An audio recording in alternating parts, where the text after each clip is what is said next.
Hi, I'm Harper. Life seemed perfect until someone decided to light a match near the gasoline that was my world. 3 months ago, I was busy preparing for my kids' birthday party. Yes, my kids, because that's exactly what Tommy and Sarah are to me, no matter what my dear sister-in-law Sharon thinks.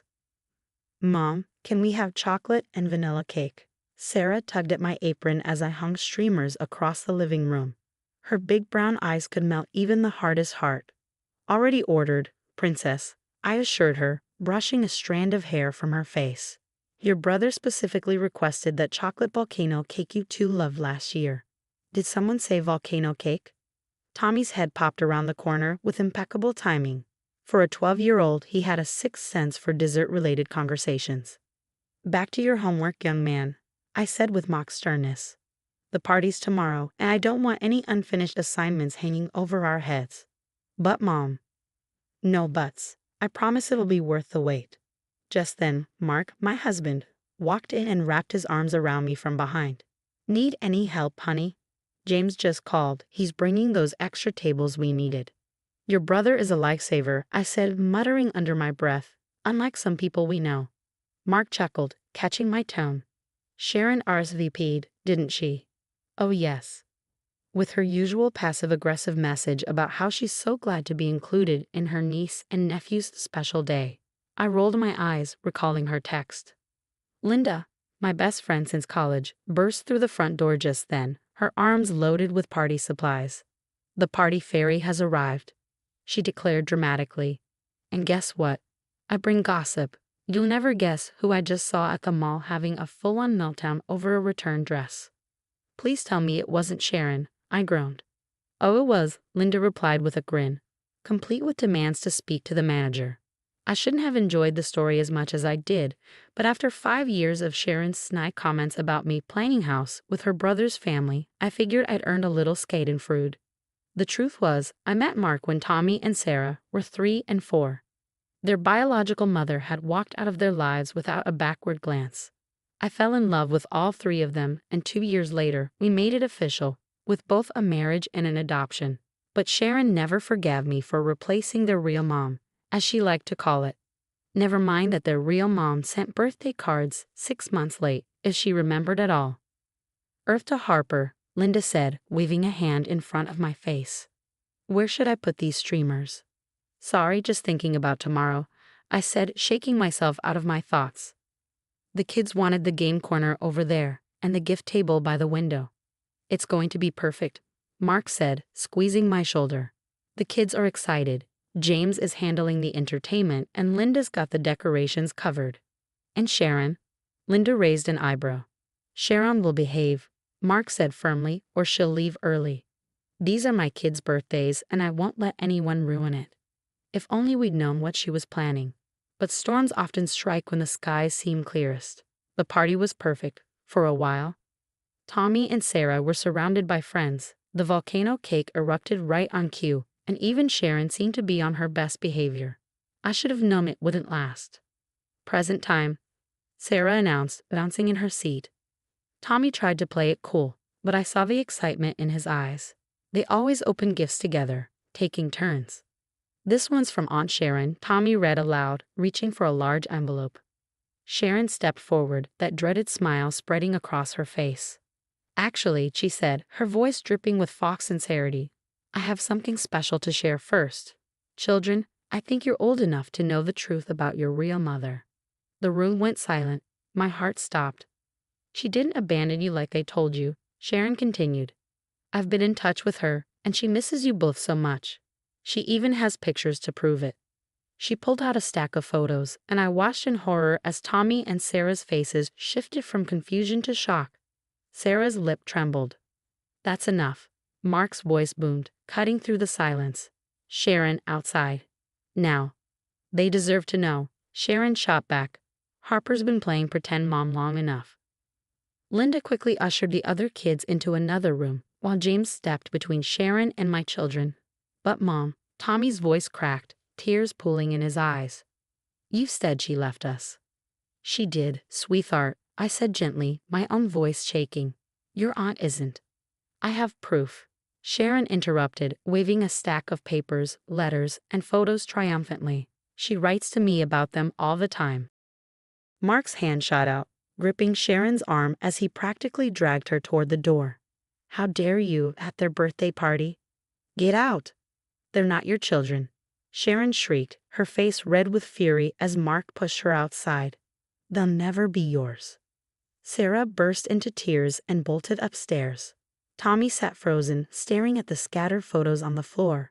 Pictures I'd never seen before of a woman who had walked out of their lives 8 years ago. Tommy, I reached for him, but he flinched away. Is it true? He asked, his voice trembling. Have you been lying? No, baby, I whispered, fighting back tears. I've never lied to you. Your birth mother did leave, but that doesn't change. I want to be alone. He stood abruptly and followed his sister upstairs, leaving me alone in the wreckage, a room filled with half-opened presents, torn streamers, and the hushed whispers of concerned parents. Linda wrapped her arms around me as James helped Mark deal with Sharon outside. Through the window, I could hear the heated exchange. She's been writing to them this whole time. Mark's voice cracked with disbelief.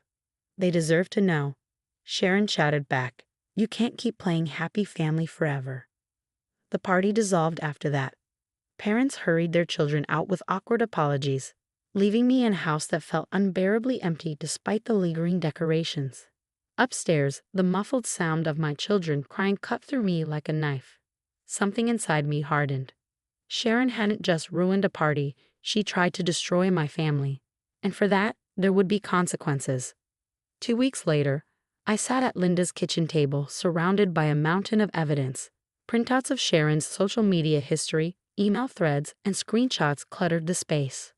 Look at this, Linda said, pointing to a post from 3 years ago. She's been tagging their birth mother in comments since before your adoption was finalized. My hands shook as I sifted through the messages. 8 years of calculated manipulation unraveled before me.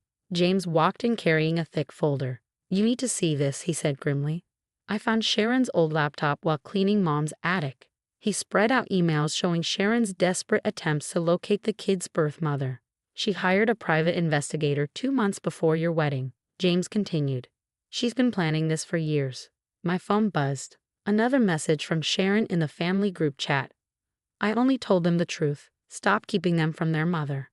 Don't respond, Linda warned, but James was already dialing. Sharon enough, he snapped. You want the truth.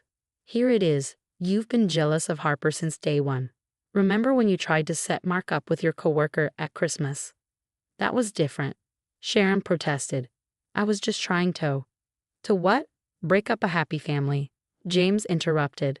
Those kids were finally healing. I tuned out their argument, my attention drawn to an email thread on the laptop. Sharon had found the kid's birth mother 6 months ago. The response made my blood boil. Please stop contacting me. I signed away my rights for a reason. I don't want to be involved. But Sharon hadn't stopped. She'd kept pushing. The kids were at their first therapy session with Dr. Phillips after Tommy refused to come down for dinner 3 days in a row. Mark called during the session. Harper, his voice was heavy. Tommy talked today. He asked about the adoption papers. Wants to see them. Of course, I said, my throat tight. Is Sarah okay? She asked if she has to call you Mom anymore. Mark said, his voice cracking. And Sharon's outside the therapist's office. She says she has more evidence to share. I grabbed my keys, but James stopped me. I got this. Linda, show her what we found about the restraining order. What restraining order? I asked, startled. Linda pulled up another document, from her ex-husband. Apparently, Sharon's done this before, tried to turn his kids against their stepmom. It's all part of a pattern. Everything clicked into place. This wasn't just about me or my kids. This was Sharon's crusade against any woman who dared to love children that weren't biologically theirs. My phone chimed again. Another message from Sharon. You'll never be their real mother. I'll make sure they know everything. I stared at the growing pile of evidence, feeling a cold smile spread across my face. No, Sharon. They're going to know everything about you. Sunday dinner at Mark's parents' house was tense. Sharon arrived with her usual smug confidence, which faltered when she saw the laptop and projector set up in the living room. What's this? She asked, her voice uncertain. Sit down, Sharon, Mark's father said, his tone leaving no room for argument. We've seen everything, James said, clicking through the presentation. Emails, social media posts, the restraining order, her persistent messages to the kid's birth mother, 8 years of manipulation laid bare. Fats. Those are private. Sharon lunged for the laptop. Like my children's therapy sessions were private before you followed them there? I said, my voice steady and cold. I was protecting them, I said firmly. Mark's mother held up a printed email, the one from Julie, the kid's birth mother. From what? A woman who repeatedly told you to stop contacting her. Sharon's face twisted with defiance. She changed her mind. She wants. No, I don't. A new voice came from the doorway, and the entire room turned. James had done what Sharon never could. He'd actually contacted Julie. She stood there, looking uncomfortable but determined. I chose to leave. I signed away my rights. These children have a mother. Her name is Harper. Sharon went pale. But you said. I never said anything to you, Julie interrupted, her tone sharp. You invented this entire narrative. Julie turned to me, her expression softening. I'm so sorry for all of this. You've given them everything I couldn't. From the staircase, Tommy and Sarah slowly came into view. Their eyes were wide with curiosity and uncertainty. Is it true? Tommy asked Julie, his voice small. You really didn't want to come back. No, I didn't, Julie said gently. But you have a mom who loves you more than anything. Don't let anyone tell you differently. Sarah walked straight to me, wrapping her arms tightly around my waist. We know who our mom is, she whispered. Sharon started to cry. I was trying to help. The children needed. The only thing these children needed was for you to leave them alone, Mark's father said, his voice stern. Until you get professional help, you're not welcome at family events. But they're my family too. Sharon wailed. Not anymore, Mark said firmly. Get help, Sharon. Real help.